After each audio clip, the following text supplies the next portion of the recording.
I want to take a look at a recent interview between Jen Psaki and Doug Emhoff. Now, for those of you who are unaware of who these two people are, Jen Psaki served for 2 years as Joe Biden's press secretary, which essentially means that she spent 2 years pretending he was fine, covering up his cognitive decline, acting as if all the things that we were actually seeing were not happening. And so with that experience, she was very well suited to go work for MSNBC. Basically, same mission, different department. And she did an interview with Doug Emhoff, who is the husband of Vice President and current presidential candidate for the Democratic Party, Kamala Harris. And it's a really nauseating interview. Instead of trying to explain it, take a look at just this 1 minute from the interview here.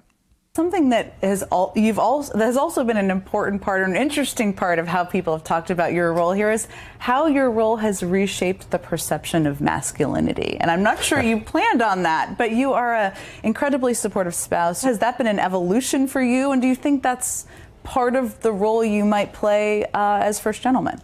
It's funny, I've started to think a lot about this. I've always been like this. My dad was like this. And to me, it's the right thing to do. You know, support women. It's mutual. Like with Kamala and I, we support each other. We have each other's back. And I've said many times, when we lift up women, we support women, whether it's pay equity, childcare, family leave, and all these issues that, this post-Dobbs hellscape, women should not be less than. Women should not have less rights and be treated differently. That's not the American way.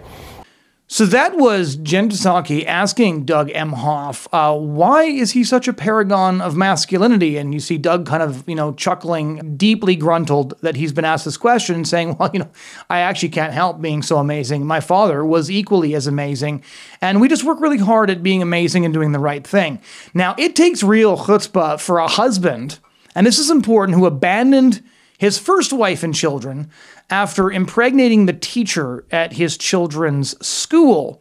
The story actually broke a couple of months ago, and I didn't think it was worth covering at the time because the sordid lives of Democrats would keep any reporter busy, and there's really nothing edifying in the viewers knowing this information.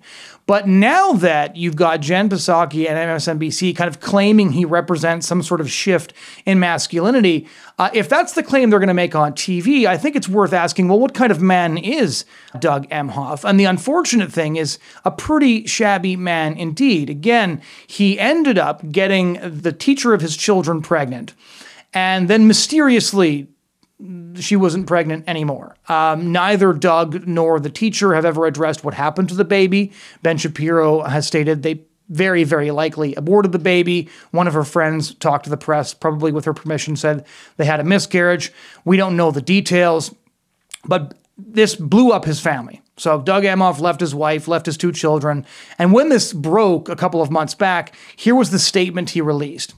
During my first marriage, Kirsten and I went through some tough times on account of my actions. I took responsibility, and in the years since, we worked through things as a family and have come out stronger on the other side. Think about that for a minute. So we worked through some things as a family. The things they were working through was the fact that he'd impregnated the teacher of his children. That teacher was not, unfortunately, his wife, and have come out stronger on the other side, as in they were no longer a family because he had blown that up by getting their teacher pregnant. Only a truly delusional and self-absorbed person would claim that his family came out stronger after he destroyed that family through his infidelity, and then later claim on TV that being a supportive spouse is something that he's always done and that, quote, it's the right thing to do. Emhoff was a homewrecker, and I think most of you probably know Kamala Harris was as well. She spent years functioning as the side piece for California politician Willie Brown while he was married. He, in fact, is still alive. He's very, very old because he was about 30 years older than Kamala at the time, and he's still married. She knew he was married, and at the same time, she was openly going out with him, and she was his girlfriend. She was his mistress. And so these two people are now at the top of the Democratic ticket. And what was the phrase Joe Biden used again during the only presidential debate that he participated in? I think he referred to Donald Trump as having the morals of an alley cat. That, I think, is a pretty good description of Doug Emhoff and Kamala Harris. Now, what's more disturbing about the story is that despite all of her fawning, Jen Psaki wasn't totally wrong. because Doug Emhoff does actually, in many ways, represent the new masculinity of our post-sexual revolution culture. In this new culture, with this new masculinity, men are boldly and bravely feminist. Why? Because they feel entitled to the bodies of women. They want to have access to the bodies of women without taking care of the children that are conceived as a result. And for men of Emhoff's type, abortion isn't so much a choice for women as it is an obligation. It's your problem. You get that taken care of. That's why we gave you Planned Parenthood. The sexual revolution only works. It only works if we have a backstop, if we have a way of getting rid of all the children who were conceived through sterile sex. And it's no surprise then that both Harris and Emhoff are devout abortion activists, because of course they are.